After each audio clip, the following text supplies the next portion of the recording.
If you want to lead your company to greatness, watch this video. If anything I say in this video, and I have to give all the credit to Jim Collins and Bill Lazier, not myself, I'm just a student and I read or listen and learn as much as I can, and then try to help others understand it and pass it on and all that stuff. So share, like, subscribe, all that kind of stuff. Reach out to me if you have any questions. I'd be happy to answer. So this one is actually a continuation of what I was doing before, which is the book review of BE, or Beyond Entrepreneurship 2.0, Jim Collins' update of the original book. And there's just so much to cover. This one is vision, right? So the book is broken down into sort of large primary concepts or large core concepts, and then broken down further from there. There's just so much to do. I'm probably going to do 3 or 4, I don't know how many, until I've decided I've covered all the important points I want to share with other people so that it may help them. And we're going to start, first of all, with the 4 benefits of vision. So the 4 benefits of vision is extraordinary effort.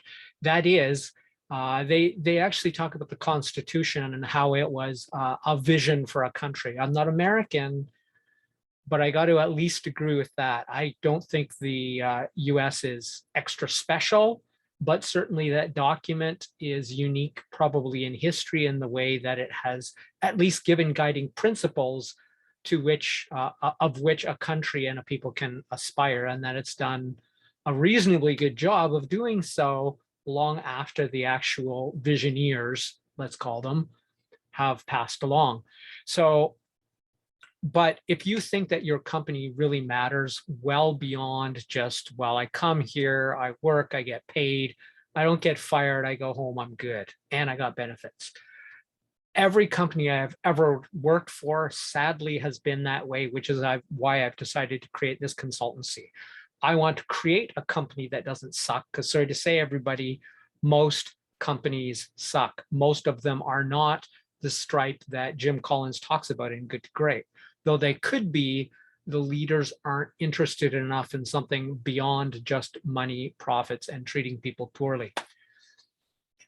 Telling the truth here, guys.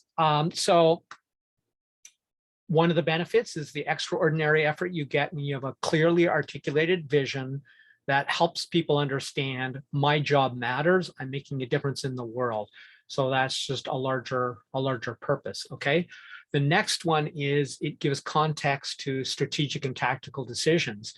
So in simple terms, and I love this because when I'm at the right point and I can start hiring outsourcers, assistants, and ultimately staff and other trainers, one of the things I'm going to do is start with very general guiding principles, or what the Heath brothers would call generative analogies.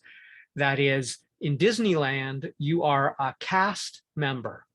So what would a cast member do to make this experience better? Do you see garbage? You pick it up, because a cast member would be thinking about the overall experience for the guests at Disneyland, that kind of a thing. So if you have a vision like make the world a better place through real scientifically proven success principles, which is kind of my mission, poorly stated, I'm going to try to say it better later in this if I don't run out of time. Also, that shared vision gives a sense of, so this is number 3, the shared vision gives a sense of cohesion, teamwork, and community. And this is very true. Steve Jobs used this in sort of a dark way, as sort of like it's us versus them, and we need to be the cool leaders. But the same thing is true in,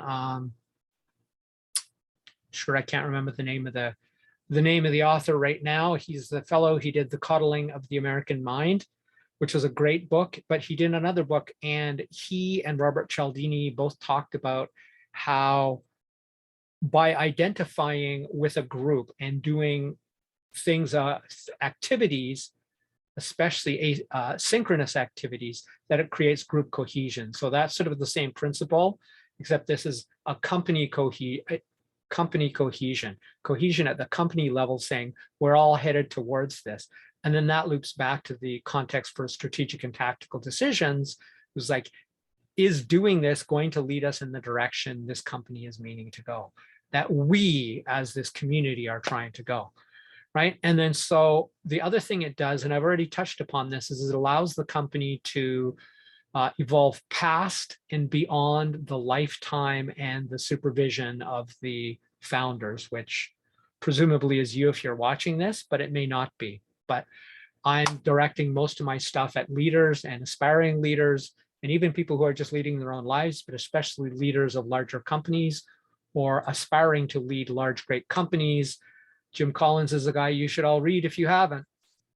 So the other one, and particularly about purpose, would be from Drive from Daniel Pink. And he talks about how people are basically motivated in their jobs by three things, and none of them are money.